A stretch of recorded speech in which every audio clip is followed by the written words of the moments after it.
سید ولد آدم خیر الانام، اس پہ لاکھوں درود، اس پہ لاکھوں سلام۔ بسم اللہ الرحمن الرحیم، الحمد للہ رب العالمین، والصلاة والسلام على سید الانبیاء والمرسلین وعلى آلہ واصحابہ اجمعین۔ اما بعد فاعوذ باللہ من الشیطان الرجیم، بسم اللہ الرحمن الرحیم۔ انا انزلناه في ليلة القدر وما ادراك ما ليلة القدر، ليلة القدر خير من ألف شهر، صدق اللہ مولانا العلی العظیم۔ محترم بزرگوں، اللہ کا لاکھ لاکھ شکر اور احسان ہے کہ رمضان مبارک کا مقدس مہینہ اپنی تمام تر بہاروں کے ساتھ، تمام تر نعمتوں اور برکتوں کے ساتھ ہمارے آپ کے سروں پر سایہ فگن ہے۔ یہ آخری عشرہ، جس کی طاق راتوں میں سے کوئی ایک رات شب قدر ہے، اور انہی راتوں میں سے آج کی رات بھی ہے، 27ویں شب۔ آج الحمدللہ قرآن پاک اپنی ترتیب کے ساتھ مکمل ہوا۔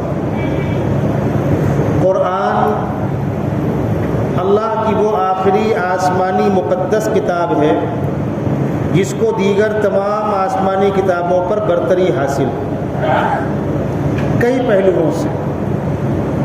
ایک پہلو تو یہ ہے کہ انسانیت کی تاریخ میں کسی کتاب کے محفوظ کرنے کے ایسے اسباب پیدا ہو جائیں، قرآن کے علاوہ کسی کتاب کو حاصل نہیں۔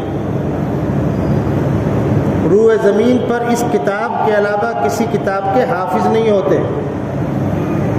اس کتاب کے ماسوا کوئی کتاب ترتیب کے ساتھ پوری پڑھی اور سنی جائے، ایسا کوئی ریکارڈ نہیں۔ یہ صرف اور صرف قرآن کی خصوصیت ہے، اور خداوند قدوس نے اس کتاب کو یہ اعزاز بخشا ہے، 3 جگہوں پر اس کا ریکارڈ محفوظ کیا ہے۔ سب سے پہلا ریکارڈ لوح محفوظ پر۔ لوح محفوظ عرش کے پاس وہ مقام ہے جہاں از اول تا آخر کائنات کے پیدا ہونے سے پہلے سے، کائنات تو بعد پیدا ہوئی، اس سے پہلے سے اور کائنات کے فنا ہونے کے بعد تک تمام چیزوں کا مکمل ریکارڈ محفوظ ہے۔ اس مقدس جگہ کا نام لوح محفوظ ہے۔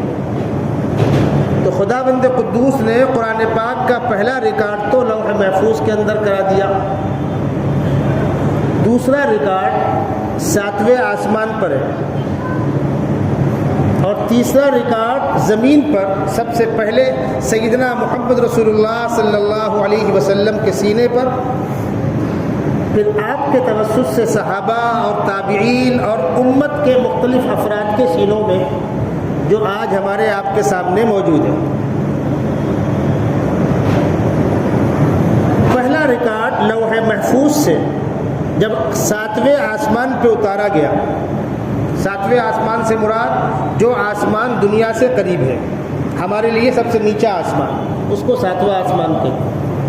خداوند قدوس نے قرآن پاک کو لوح محفوظ سے 7ویں آسمان میں منتقل کیا۔ یہ عمل رمضان مبارک میں ہوا اور شب قدر میں ہوا۔ چونکہ شب قدر رمضان کی ہی ایک رات ہے، تو کہیں یہ کہا گیا شہر رمضان الذی انزل فیہ القرآن، رمضان کا مہینہ وہ مقدس مہینہ ہے جس میں قرآن نازل کیا گیا۔ اور کہیں کہا گیا انا انزلناہ فی لیلۃ القدر، ہم نے قرآن کو شب قدر میں اتارا۔ ان میں کوئی ٹکراؤ نہیں ہے، شب قدر رمضان کا ہی حصہ ہے۔ یہ نزول جو ہے یہ لوح محفوظ سے 7ویں آسمان میں نزول ہے۔ پھر 7ویں آسمان سے دنیا میں 23 سالہ مدت میں تھوڑا تھوڑا کر کے سیدنا محمد رسول اللہ صلی اللہ علیہ وسلم کے سینے پہ نازل ہوا، اور آپ نے پڑھ کر اپنے چہیتے صحابہ شاگردوں کو سنایا، انہوں نے اس کو محفوظ کیا، اور امت کا ایک بڑا طبقہ قرآن پاک کا حافظ ہوا۔ اللہ کے نبی صلی اللہ علیہ وسلم نے 21 رمضان گزر جانے تک، اس بات کو بہت غور سے آپ سنیے گا، 21 رمضان گزر گیا، 22واں رمضان 23ویں شب عشاء کی نماز کے بعد آپ اپنے کمرے میں چلے گئے۔ اس وقت جو روضہ اقدس ہے یہ حجرہ عائشہ ہے، اس سے لگ کر اللہ کے نبی صلی اللہ علیہ وسلم کے ازواج کے کمرے تھے، اور سب سے زیادہ اہمیت کا حامل حجرہ عائشہ تھا، اور قیامت تک اس کا حامل رہے گا۔ آپ اپنے حجرے میں چلے گئے، صحابہ اپنے کام میں لگ گئے، پھر آپ باہر نکلے، آپ نے کہا جمع کرو لوگوں کو، جمع ہوئے، آپ نے 20 رکعت زائد نماز پڑھائی۔ اب جو لوگ آ گئے تھے، جو نہیں تھے ان کو نہیں معلوم تھا۔ دوسرے دن اس کا چرچا ہوا، یعنی 23ویں رمضان 24ویں شب، اس دن آپ عشاء کی نماز کے بعد اپنے کمرے میں گئے، نہیں نکلے۔ 24واں رمضان 25ویں شب، پھر صحابہ انتظار میں تھے، آج اور دیر میں نکلے، نصف شب کے قریب، اور پھر نکل کر آپ نے 20 رکعت زائد نماز پڑھائی۔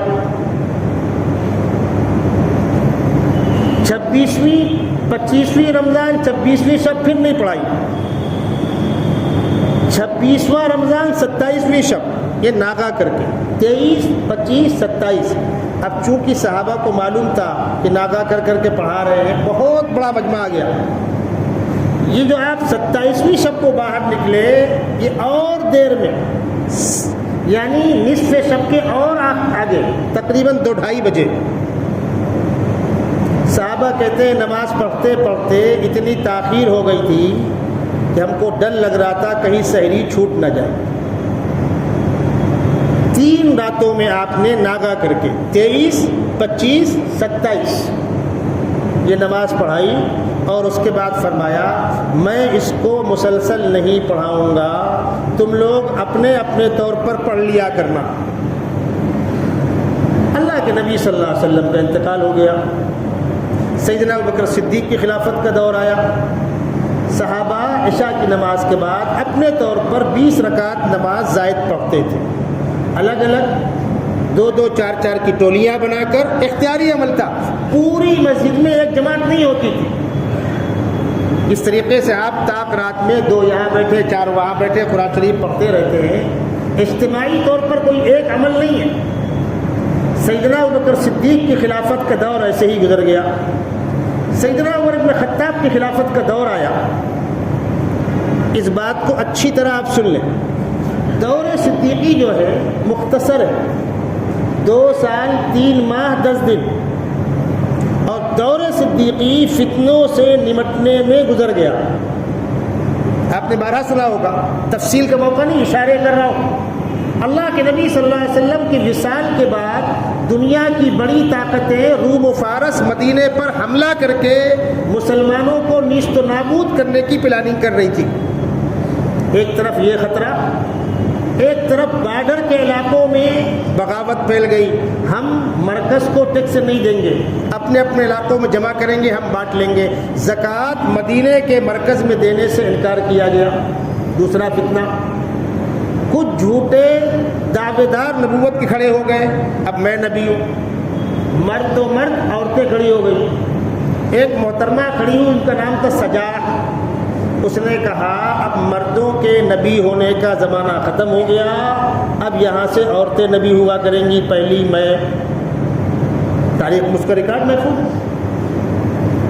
جھوٹے مدعیہ نبوت، مانعین زکوٰۃ، اور بڑی طاقتوں کا مدینے پر حملے کا خطرہ، ان تینوں بڑے فتنے سے سیدنا ابوبکر صدیق نے پوری شدت کے ساتھ، پوری قوت کے ساتھ مقابلہ کیا۔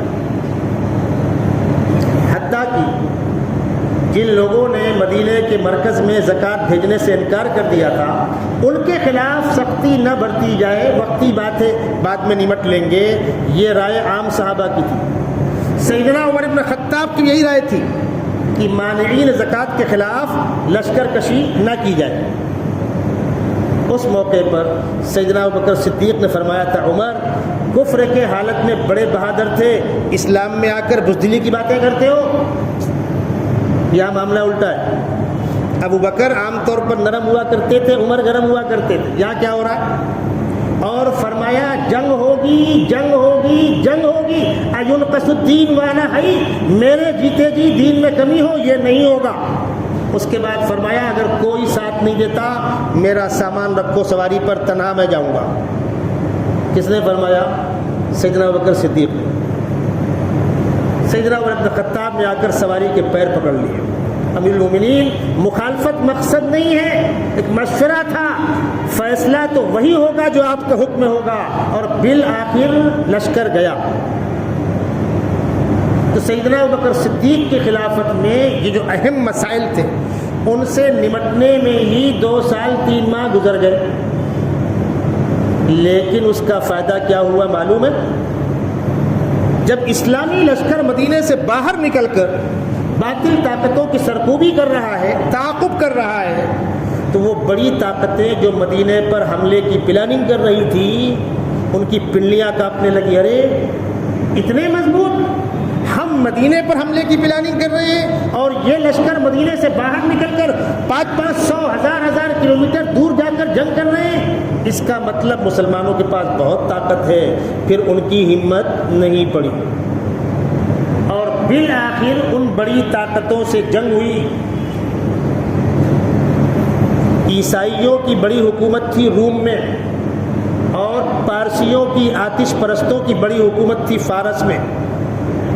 روم کے بادشاہ کو قیصر کہتے تھے اور ایران کے بادشاہ کو کسرا کہتے تھے۔ آپ نے تاریخ پڑھا ہوگا، قیصر و کسرا، ان دونوں طاقتوں کو اسلامی لشکر ٹکر دیے۔ قیصر کی حکومت کو ٹکر دیا گیا ہے، اس جنگ کا نام جنگ یرموک، اور کسرا کے لشکر کو ٹکر دیا گیا، اس جنگ کا نام جنگ قادسیہ۔ تاریخ کی کتابوں کے اندر تفصیل موجود ہے۔ جب روم و فارس دونوں زیر ہو گئے تو دنیا کے مختلف علاقوں سے لاکھوں لاکھ انسان اسلام میں داخل ہونا شروع ہوئے۔ یہ وہ دور ہے کہ سیدنا ابوبکر صدیق اللہ کو پیارے ہو گئے، سیدنا عمر بن خطاب کے ہاتھ میں اسلام کی لگام ہے، اور آپ نے عظیم تاریخی فیصلے کیے۔ اور عمر بن خطاب کون ہے؟ اللہ کے نبی کے چہیتے، اللہ کے نبی نے اللہ سے مانگ کے لیا عمر بن خطاب۔ صحابہ مرید رسول ہیں، عمر مراد رسول ہیں۔ حضرت عمر کے بارے پیغمبر فرماتے ہیں اگر میرے بعد نبوت کا سلسلہ بند نہ ہو رہا ہوتا تو اللہ نے وہ دور رس نگاہ عمر کو دی ہے، لو کان بعدی نبی لکان عمر۔ عمر بن خطاب نے فرمایا مسجد میں ایک جماعت ہوگی، یہ ٹولیاں نہیں ہوں گی۔ اگر اس وقت انہوں نے اس نہ روکا ہوتا اس چیز سے، کتنا فتنہ کھڑا ہوتا ہے۔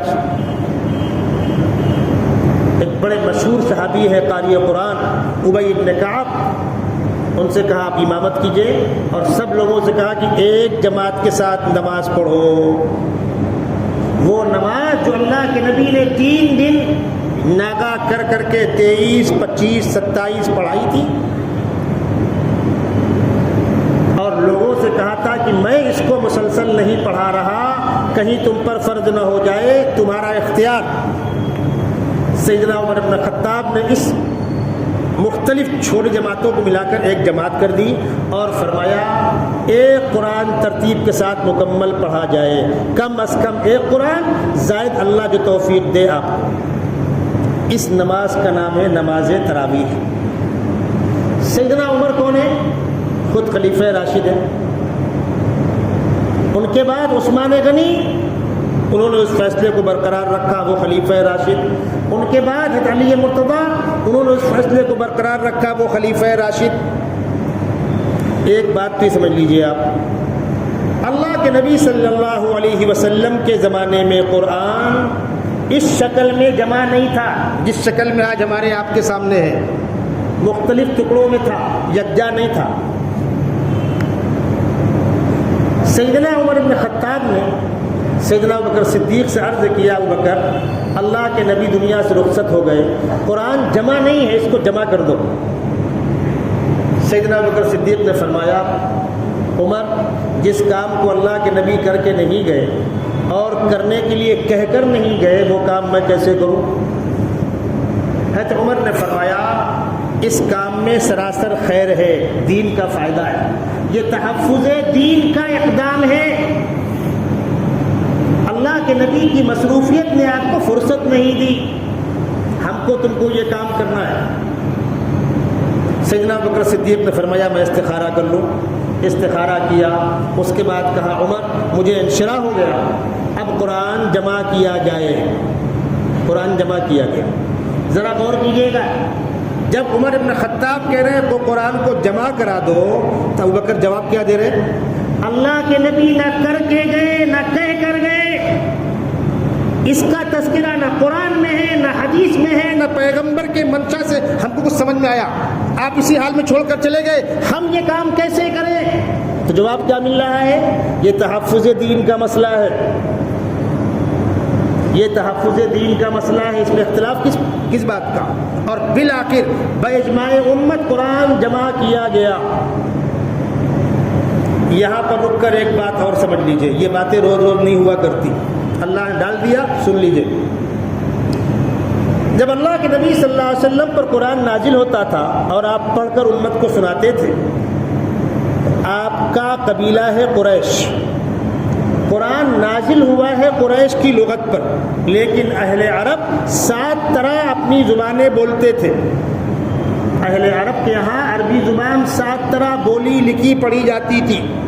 ان علاقے کے لوگوں نے آ کر درخواست کی ہم کو ہمارے طرز پر پڑھنے کی اجازت دی جائے، دے دی گئی۔ عرب کے 7 قبائل کے لب و لہجے میں قرآن لکھنے پڑھنے کی اجازت تھی، اور اسی حال میں اللہ کے نبی دنیا سے رخصت ہو گئے۔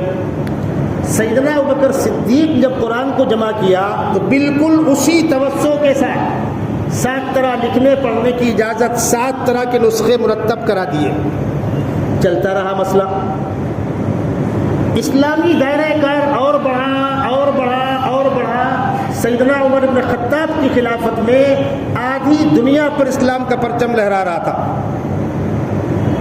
اب سیدھی بات ہے، اس قبیلے کے لوگوں نے اپنے شاگردوں کو، بچوں کو اپنے طرز پر پڑھنا سکھایا، اس قبیلے کے لوگوں نے اپنے طرز پر پڑھنا سکھایا۔ آپ کے دماغ میں سوال پیدا ہو رہا ہوگا وہ تھا کیا؟ بتلاؤں گا وہ تھا کیا، میں پڑھ کے بتلاؤں گا آپ کو۔ اب حج کے موقع پر امت جمع ہوئی، لاکھوں لاکھ کا مجمع ہے، آپس میں بیٹھے ہوئے ہیں۔ ایک بندہ اس قبیلے کے طرز میں قرآن پڑھ رہا ہے، اس نے اس قبیلے کے طرز پر نہیں پڑھا ہے، اور یہ بندہ اس قبیلے کے طرز پر پڑھ رہا ہے، وہ کہتا ہے تم غلط، وہ کہتا ہے تم غلط۔ یہ حالات جب پیدا ہوئے تو اکابر صحابہ نے سیدنا عثمان غنی سے آ کر عرض کیا کہ شروع دور میں سہولت کے لیے اس کی گنجائش دی گئی تھی، اب یہ ضرورت نہیں رہی، اس گنجائش کو ختم کیا جائے، اب قرآن صرف اور صرف قریش کی لغت پر لکھا جائے گا، باقی قبیلوں کے لب و لہجے میں پڑھنے کی اجازت دی جائے گی، وہ ایک علمی امانت ہوگی، لیکن اصلاً قریش کی لغت پر ہوگا تاکہ امت قریش کی لغت پر مجتمع ہو جائے۔ سیدنا عثمان غنی نے اپنی خلافت میں یہ کام کیا، تو جامع القرآن ابوبکر صدیق بھی ہے اور جامع القرآن عثمان غنی بھی ہے۔ ابوبکر صدیق نے بعینی ہی ویسا جمع کر دیا جیسا اللہ کے نبی کے زمانے میں 7 طرح لکھنے پڑھنے کی اجازت تھی۔ عثمان غنی نے قریش کی لغت پر اس کو لکھایا اور قرآن کا رسم الخط طے ہو گیا، قرآن ایسے ہی لکھا جائے گا، اس سے ہٹ کر لکھنے کی اجازت نہیں ہوگی۔ اب آئیے مثال دوں میں آپ کو، سورہ فاتحہ پڑھتے ہیں آپ، الحمدللہ رب العالمین الرحمن الرحیم مالک یوم الدین۔ عربی گرامر کے اعتبار سے آپ لکھیں مالک تو میم الف زبر ما، لام اور کاف لکھی، میم الف زبر ما لکھی۔ قرآن کے رسم الخط میں ایسا نہیں ہے، قرآن میں میم لام کاف ملا کر لکھا جائے گا، میم الف زبر ما نہیں لکھا جائے گا۔ قریش کی لغت پر قرآن ایسے اترا ہے، اسی لیے قرآن کا رسم الخط من جانب اللہ طے ہے، اس میں آپ چھیڑ چھاڑ نہیں کر سکتے۔ قرآن کے بعض مقامات پر حاشیے میں لکھا ہوتا ہے یہ الف نہیں پڑھا جائے گا، جیسے وعادا وثمودا وقد تبین لکم من مساکنہم، تو سمودا پر الف لگا ہوا ہے اور حاشیے میں لکھا ہوا الف نہیں پڑھا جائے گا۔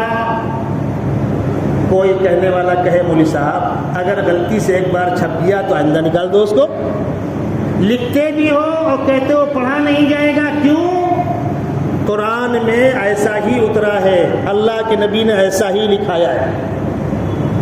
مالک یوم الدین کو الف کے ساتھ کیوں نہیں لکھیں گے؟ اس لیے اس میں دوسرے قبیلے کی قرت ہے ملک یوم الدین، اگر اس کو آپ الف کے ساتھ لکھ دیں گے تو وہ قرت ختم ہو جائے گی، اس کو برقرار رکھنا ہے، اس لیے میم الف زبر ما نہیں لکھیں گے، میم پر کھڑا زبر لگے گا۔ آپ قرآن کھول کے دیکھ لیجیے گا، مالک یوم الدین میں میم پر کھڑا زبر ہے، الف نہیں ہے، یہ ہے وہ باریکی۔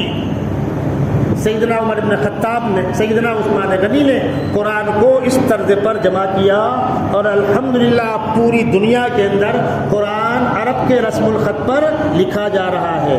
ہاں مدارس میں بطور فن کے، بطور امانت کے اس چیز کی گنجائش ہے، وہ قرأت سبعہ اور عشرہ اور ثلاثہ کہلاتی ہے۔ الحمدللہ میں نے بھی وہ کورس پڑھا ہے۔ عام طور پر قرآن صحیح پڑھنے کے لیے حفظ کے قواعد کافی ہیں، اتنی آگے جانے کی ضرورت نہیں ہے۔ اب آئیے، سیدنا عمر بن خطاب نے اپنی خلافت میں جو عظیم فیصلے لیے ان میں ایک تو فیصلہ یہ ہے کہ تراویح کی ایک جماعت ہوگی۔ قرآن پاک میں جب قرآن نازل ہوا نہ اس میں سورتوں کے نشانات تھے، نہ اس میں منزلیں تھیں، نہ اس میں رکوع تھے، نہ اس میں زبر زیر تھے۔ امت کی سہولت کے لیے اس کے اندر یہ چیزیں کی گئی، پارے نہیں تھے، رکوع نہیں تھے، یہ سارے کام صحابہ نے کیا امت کی سہولت کے لیے۔ قرآن میں 540 رکوع ہے، 540 یہ رکوع بنائے گئے ہیں تراویح میں قرآن کی تلاوت کی سہولت کے لیے۔ آپ کو بتلا دوں، جب حافظ مصلی پر کھڑا ہوتا ہے تو دماغ میں خاکہ بناتا ہے، مجھے آج 3 پارے پڑھنے ہیں، 5 پارے پڑھنے ہیں، تو کتنا کتنا پڑھنا ہے۔ اس لیے بعض حافظ کیا کرتے ہیں، ایک ساتھ گھسیٹ دیتے ہیں، 4 پارہ پڑھا دیا 4 رکعت میں، اب ایک پارے کو تھوڑا تھوڑا تھوڑا تھوڑا، اس لیے کہ پوری 20 رکعتوں میں خاکہ طے کرنا دماغ پر بوجھ پڑتا ہے، حافظ بھولتا ہے۔ حافظوں کی سہولت کے لیے اور تراویح کی مقدار اتنی کہ 27 رمضان کو قرآن مکمل ہو جائے، جس کو پورے مہینے میں ایک ترتیب پڑھنی ہے، اور 27ویں شب عام طور پر لوگ 27 کو ختم کرتے ہیں، 27ویں شب میں قرآن مکمل ہو جائے۔ صحابہ نے قرآن میں 540 رکوع بنائے۔ تراویح کی ایک رکعت میں ایک رکوع پڑھیے، 27ویں رات کو قرآن مکمل ہو جائے گا۔ آپ موبائل میں کیلکولیٹر میں نکال کے آپ جوڑ لیں، آپ 20 کو 27 سے ضرب دیں 540 آئے گا، 540 کو 20 تقسیم کیجئے 27 آئے گا، یعنی 500 رکوع پر ڈے 40 رکوع آپ پڑھیں گے، 27ویں کو قرآن مکمل ہو جائے گا۔ یہ ترتیب کس نے بنائی ہے؟ دارالعلوم دیوبند نے، ہم لوگوں نے یہ ترتیب بنائی ہے، صحابہ نے۔ قرآن کی ترتیب بتلا رہی ہے، قرآن کے 540 رکوع بتلا رہے ہیں کہ تراویح 20 رکعت ہے۔ اب باقی کسی کے یہاں مرغے کی ایک ٹانگ ہوتی ہے، ہوتی رہے بھائی، اس سے ہم کو بحث نہیں۔ ایک تو مسئلہ مجھے آپ کے سامنے کلیئر کرنا تھا۔ الحمدللہ یہ قرآن پوری دنیا کے اندر اتنی بڑی مقدار میں پڑھا جا رہا ہے کہ ہم اس کی گنتی نہیں کر سکتے۔ پورے مہینے جن لوگوں کو کہیں جانا نہیں ہے، یکسوئی کے ساتھ، پابندی کے ساتھ ایک مقام پر پڑھنے کا موقع ہے، ان کے لیے سب سے بہتر یہ ہے کہ وہ 27، 26، 25 جو ان کی ترتیب ہو اس کے اعتبار سے ایک قرآن پڑھ لیں تاکہ تسلسل برقرار رہے۔ اب بچہ وہ طبقہ جس کو سفر کرنا ہے، جماعت کے ساتھی ہیں، مدارس کے علماء ہیں، سفراء ہیں، کاروباری لوگ ہیں، ہوتے ہیں ایسے مسائل جو ایک جگہ پر پورے مہینے نہیں رہ سکتے، اب بیچارے آج یہاں کل وہاں پرسوں وہاں. میں آپ کو بتلاؤں 4-5 رمضان گزرنے کے بعد ایک صاحب کا فون آیا. میں ممرا سے بھیونڈی آیا ہوا ہوں, ابھی میں امباڑی میں ہوں, بھیونڈی پہنچ رہا ہوں مغرب بعد. میری ممرا میں 2 پارے کی ترتیب تھی, کہیں پر 2 پارے کی ترتیب ہو تو مجھے آپ بتلا دیں, میں آ کر وہاں شرکت کر لوں تاکہ میری ترتیب خراب نہ ہو. میں نے فوراً گروپوں ڈالا کہ بھائی بھیونڈی کے اندر 2 پارے کہاں ہو رہے ہیں. ایک جواب آیا ہمارے یہاں ہو رہا ہے. میں نے کہا بھائی ایک مہمان باہر سے آئے ہوئے ہیں, ان کی 2 پارے کی ترتیب نہ خراب ہو, آپ کے یہاں بھیج دوں. کہنے لگے نہیں معاف کیجیے گا, شروع کے 2 دن 2 پارے نہیں ہو پائے, کسی مجبوری سے ایک پارا ہوا ہے, تو وہ ترتیب تو برقرار نہیں. اور اتفاق ایسا تھا کہ 2 پارے کی ترتیب شہر میں کہیں ہم کو نہیں ملی, اور بالآخر مجھے ان سے کہنا پڑا کہ آپ سیدھا ممرا نکل جائیں, 2-4 رکعت آپ کی چھوٹ جائے گی, چھوٹ جانے دیجیے, بعد میں آپ اس کو کسی حافظ کے ساتھ کھڑے ہو کر نفل میں اتنا حصہ سن لیجیے گا, آپ کی ترتیب برقرار رہے گی. تو 27 سے کم ہمارے بزرگوں کے ہاں حضرت شیخ نے خود لکھا ہے فضائل اعمال کے اندر, مولانا خلیل احمد صاحب کا معمول, مفتی محمود صاحب کا معمول, مولانا صدیق صاحب بانوی کا معمول, شیخ الاسلام مولانا مدنی کا معمول, اٹھا کر آپ دیکھ لیجئے, ان سارے بزرگوں کے یہاں کم از کم 3 پارے ہوتے تھے. دیوبند میں اندر اکثر دارالعلوم کی مسجد میں, چھٹا کی مسجد میں 3 پارے ہوتے تھے. پہلے اشرے میں ایک قرآن, دوسرے اشرے میں دوسرا قرآن, تیسرے اشرے میں تیسرا قرآن. حضرت شیخ الہند کا معمول تھا کہ 3 پارے تو مسجد میں عام طور پر پڑھتے تھے, پھر خادم کو لے کر نفل میں 3 پارے اور پڑھتے تھے. یعنی پہلے اشرے میں امام صاحب کے ساتھ 3 پارے کا قرآن, اور خادم کو لے کر نفل میں 3 پارے کا قرآن. اللہ کے نیک بندوں کے معمولات تھے. حضرت مولانا صدیق صاحب بانوی نمبر اللہ مرقدہ ہمارے استاد محترم, پہلے شروع میں جب جامع مسجد باندھا پڑھاتے تھے 3 پارا, جب مدرسے کی مسجد میں پڑھانے لگے آپ کو سن کر تعجب ہوگا, حضرت خود پڑھاتے تھے اور شروع کے 6 دن میں 5 پارے پڑھا کر قرآن مکمل کرتے تھے. کس کے لیے؟ پورے ملک سے ان کے شاگرد علماء آتے تھے حضرت کے پیچھے قرآن پڑھنے کے لیے. اب ان سفرا کو اگر ہم روکیں 10 دن تک, کام ان کا اٹک جائے گا. ان سفرا کو فارغ کرنا ہے تو 5 پارے پڑھا کر ان سفرا کو فارغ کر دیتے تھے. وہ سفرا حضرت سے تصدیقات لیتے تھے, مشورے کرتے تھے, خدمت میں رہتے تھے, کچھ ان کے خلفاء ہوتے تھے وغیرہ وغیرہ. جس طرح اس وقت گرمی پڑ رہی ہے, ایسی گرمی کا موسم دیکھا ہم نے ہمارے بچپن میں. آپ کو تو ماشاءاللہ کہیں نہ کہیں ٹھنڈک میسر ہے, مجھے کہتے ہوئے شرم آتی ہے. وہاں پسینہ ٹپ ٹپ گرتا تھا, اور مسجد کے باہر صحن میں تراویح ہوتی تھی, اور اللہ کے بندے کھڑے ہو کر بشاشت کے ساتھ پڑھتے تھے. جب میں باہر پڑھ رہا تھا مجھے گرمی محسوس ہو رہی تھی, اور میرے ذہن میں یہ بات آئی کہ ہمارے استاد مولانا صدیق صاحب بانوی پسینے میں شرابور ہو کر تراویح پڑھاتے تھے, اور 3-4 صفحے علماء کھڑے ہو کر پڑھتی تھی. کیوں؟ عبادت میں مشقت جب ہوتی ہے تو ہمارا نقصان تو کہیں نہیں, اللہ کے ہاں بھاؤ بڑھ جاتا ہے. عبادت میں مشقت ہوگی تو اللہ کے یہاں بھاؤ بڑھ جائے گا, اور عبادت میں سہولت طلب کرو گے تو اخلاص نکل جائے گا. مولانا صدیق صاحب کا مدرسہ ہمارے بچپن میں کچا تھا, پھر بعد میں بنا اور بنا اور بنا. حضرت کے سامنے ایک عمارت مکمل ہو گئی تھی. جب اس عمارت کی آخری سلیب پڑ رہی تھی, اور وہاں سلیب میں طلباء اساتذہ سب لگتے تھے, دوسرے مالے کی سلیب پڑ رہی تھی, حضرت موجود تھے, اچانک غائب ہو گئے. یہ وہ حضرت کہاں گئے, حضرت کہاں گئے؟ مسجد میں نہیں, کمرے میں نہیں, گئے کہاں؟ کچھ لوگ گھومنے نکلے تو نیچے ایک کمرے میں کنارے میں کھڑے ہو کر ہاتھ اٹھا کر رو کر دعائیں کر رہے تھے. کیا ہوا؟ اللہ سے پناہ مانگ رہا ہوں, اب عمارت مکمل ہو گئی, اب فتنے شروع ہوں گے. اب تک کچی تھی خیر تھا, اب پکی ہو گئی, فتنوں کا دور شروع ہوگا. کون کہہ رہا ہے؟ کچی بھی انہیں کی تھی, پکی بھی انہیں کی تھی. اور فرمایا کرتے تھے, میں نے خود سنا ہے کہ یہ عمارتیں مجھے کاٹتی ہیں, یہ پکی عمارتیں مجھے کاٹتی ہیں. کچی عمارتوں کے اندر خیر تھا, یہ آپ کو اس لیے سنا رہا ہوں، آج مادیت کی ایسی دوڑ لگی ہوئی ہے، اے سی لگا دو، چنی کر دو، چنا کر دو، ٹھیک ہے، حرام ناجائز نہیں ہے، لوگوں نے لگایا، آپ کی سہولت کے لیے کوشش کی گئی۔ اصولی بات یاد رکھیے گا، عبادت میں اگر مشقت ہے تو ثواب 10-20 پٹ نہیں 700 گنا بڑھ جائے گا۔ مدینہ منورہ میں کچھ صحابہ دور سے آتے تھے، وہ اوالیہ مدینہ کہلاتا تھا، محلے، انہوں نے درخواست کی ہم اپنے یہاں مسجد بنا لیں، آپ نے فرمایا اجازت ہے بنا لو، لیکن جب تم وضو کر کے چلتے ہو، 1 کلومیٹر آتے ہو، ہر قدم پر ایک نیکی لکھی جاتی ہے، اس سے محروم ہو جاؤ گے۔ ٹھیک ہے، امت میں کمزوری ہے، محلے مسجدیں ہیں، منع نہیں ہے، لیکن اگر آپ کو مشقت برداشت کرنی پڑی تو اللہ کے یہاں آپ کا اجر محفوظ ہے۔ تو ہمارے اکابر کے یہاں 5 پارے کا، 3 پارے کا، 2.5 پارے کا معمول تھا۔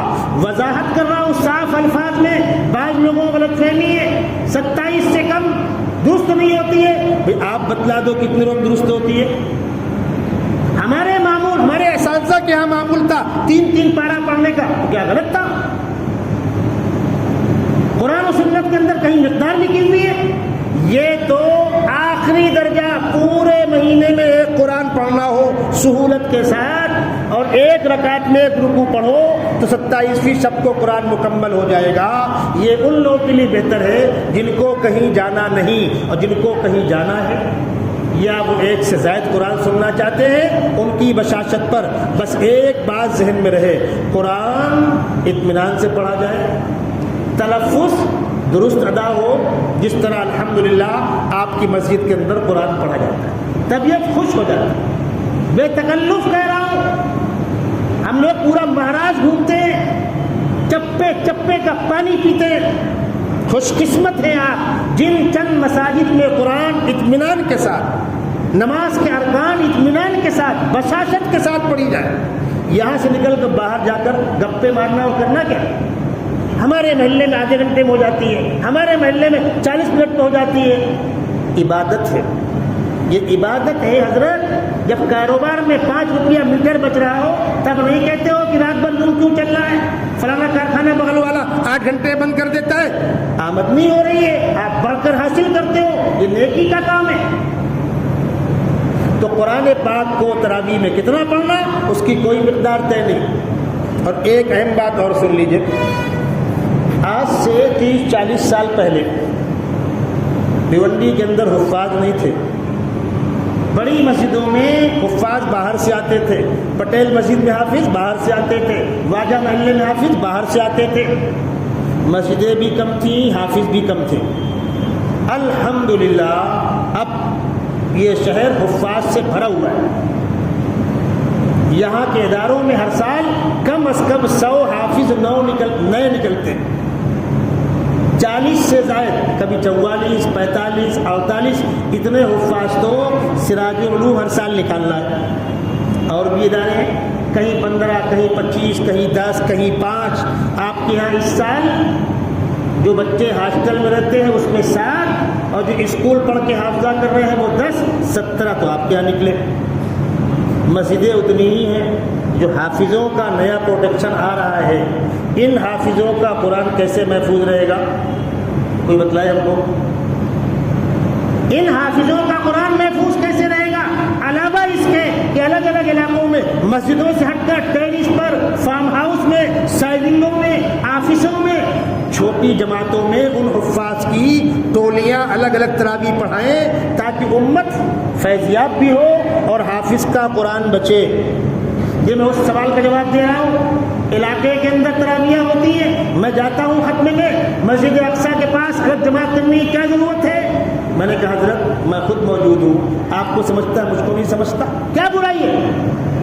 برائی کیا ہے اس کے اندر؟ اگر 50 لوگوں نے 10 دن میں ایک قرآن مکمل کیا، 15 دن میں ایک قرآن مکمل کیا، تو برائی کیا ہے؟ یہ حفاظ مصروف ہو گئے، ان حفاظ کا قرآن بچ گیا، کوئی برائی نہیں، آپ 10 جگہ جماعت کرو۔ ہاں، 5 وقتہ کی نمازوں میں جہاں ترتیب مقصود نہیں ہے، قرآن ختم کرنا مقصد نہیں ہے، وہاں اس چیز سے روکا جائے گا مسجد میں آؤ، لیکن تراویح میں چونکہ قرآن کی ترتیب مکمل کرنا مقصود ہے، اس لیے ان باتوں کی رعایت بھی ہونی چاہیے۔ الحمدللہ خالی بھیونڈی نہیں، میں تھانہ ضلع کی بات کر رہا ہوں۔ آج سے 30 سال پہلے کے آپ کو حالات بتلا دوں، جب سراج علوم جھوپڑے میں تھا اس وقت ہم نے دورہ کیا تھانہ ضلع کا، یہ آپ کی کوکن کی پوری پٹی، تلوجہ کا مدرسہ چھوٹا سا تھا، آگے جا کر وہ شری وردھن میں ایک ادارہ تھا، باقی یہاں کوئی ادارہ تھا نہیں۔ یہ آپ کا رایا، آپ کا پڑگا، آپ کا شاہپور، آپ کا کھڑولی، آپ کا کھرڈی، آپ کا کسارا، ایگتپوری تک حفاظ نہیں ملتے تھے۔ ایک صاحب نے آ کر کہا کہ مولوی صاحب یہ میرا بچہ حافظ بننے جا رہا ہے، ہم جس گاؤں کے ہیں اس گاؤں میں اگر حافظ صاحب ملک چلے جائیں تو کوئی نماز پڑھانے والا نہیں ہے۔ جب امام صاحب گھر جانے کی بات کرتے ہیں تو ہم لوگ کہتے ہیں پہلے بدلی کلا کے رکھ دو، بعد میں گھر جانا، ورنہ نماز کون پڑھائے گا؟ مولوی صاحب میرے بچے کو حافظ بنا دیجیے، اور وہ بچہ نالائق پڑھنے کو تیار نہیں۔ میرے گھر میں بومل آتی ہے، میرے گھر میں مچھی آتی ہے، میرے گھر میں سبزی آتی ہے، اس کے باپ نے لا کر اسٹوو دیا، مولوی صاحب میں باورچی دوں گا، اس نالائق کو اچھا کھلاؤ اور پڑھاؤ، لیکن وہ نالائق تیار نہیں پڑھنے کو، نہیں پڑھا تو نہیں پڑھا۔ وہ وقت مجھے یاد ہے جب دیہاتوں کا دورہ کیا تھا، اور آج دیکھ رہا ہوں ماشاءاللہ رایا کے اندر درجن بھر حفاظ ہیں، علماء ہیں، پڑگا، شاہپور، کھرڈی، کسارا، ایگتپوری، ہر گاؤں میں حافظ ہے۔ یہ فرق ہے۔ الحمدللہ بزرگوں کی محنت، دعوت و تبلیغ کے کام کی محنت اور فائن ٹچ کے مکاتب کا فیض، اب الحمدللہ گاؤں گاؤں مکتب چل رہے ہیں، قرآن صحیح پڑھا اور پڑھایا جا رہا ہے۔ پہلے ایسے حالات نہیں تھے۔ اب ان حفاظ کو سنبھالنا، ان کے قرآن کو بچانا ہماری آپ کی اخلاقی ذمہ داری ہے۔ ان کو اگر موقع ملتا ہے تو موقع دیا جائے، اس پر کمنٹ نہ کیا جائے۔ رمضان مبارک کا آخری عشرہ چل رہا ہے، زکوٰۃ کے مسائل تو آپ نے بارہا سن لیے، فطرے کے کچھ مسائل عرض کر دوں۔ فطرہ کیا چیز ہے؟ اللہ کے نبی صلی اللہ علیہ وسلم فرمایا فطرہ جو ہے وہ روزے کی کمی کوتاہی کا صدقہ اور کفارہ ہے، اور ضرورت مندوں کی مدد ہے۔ روزے کی کمی کوتاہی کا صدقہ ہے اور ضرورت مندوں کی مدد ہے۔ زکوٰۃ جو ہے، زکوٰۃ چونکہ پرسنٹ ہے اور فطرہ پر ہیڈ ہے، اس فرق کو ذہن میں رکھیے گا۔ قربانی پر ہیڈ ہے، فطرہ پر ہیڈ ہے، اور زکوٰۃ پرسنٹ ہے۔ جو چیز پرسنٹ ہوگی اس کی مقدار بڑھے گی۔ لاکھ والے پر 2500، کروڑ والے پر 2.5 لاکھ، اور یہاں فطرہ لکھپتی پر بھی 1، کروڑپتی پر بھی 1، قربانی لکھپتی پر بھی 1، کروڑپتی پر بھی 1۔ تو جن چیزوں میں پرسنٹ اور پر ہیڈ کا فرق ہے وہاں شرطوں کا فرق ہے۔ زکوٰۃ کے لیے کیا شرط ہے؟ سونا، چاندی، کیش پیسہ، تجارت کا سامان سال بھر رہے۔ فطرے میں سال بھر ہونا ضروری نہیں ہے۔ زکوٰۃ میں آپ کا بڑا مکان کاؤنٹ نہیں ہوگا، آپ کے کارخانے کاؤنٹ نہیں ہوں گے، آپ کی کھیتی باڑی کاؤنٹ نہیں ہوگی، آپ کا باغ باغیچہ کاؤنٹ نہیں ہوگا، گھر کا بیلنس سامان کاؤنٹ نہیں ہوگا، اس پر زکوٰۃ کا تعلق نہیں ہے۔ اور فطرے میں اگر آدمی اپنے مکان میں رہ رہا ہے، خوشحالی کے ساتھ زندگی گزر رہی ہے، گاؤں میں کھیتی باڑی ہے، گھر میں بیلنس سامان ہے، ان تمام چیزوں کو پکڑا جائے گا۔ اور یہ چیزیں مل کر اگر 50,000 کے لگ بھگ پہنچ جاتی ہیں تو اس کو فطرہ نکالنا ہے۔ یہ ہے فرق۔ جن پر زکوٰۃ ہے ان پر تو فطرہ ہی ہے، جن پر زکوٰۃ نہیں دی ہے لیکن الحمدللہ خوشحالی کے ساتھ کما کھا رہے ہیں، ان کو فطرہ نکالنا ہوگا۔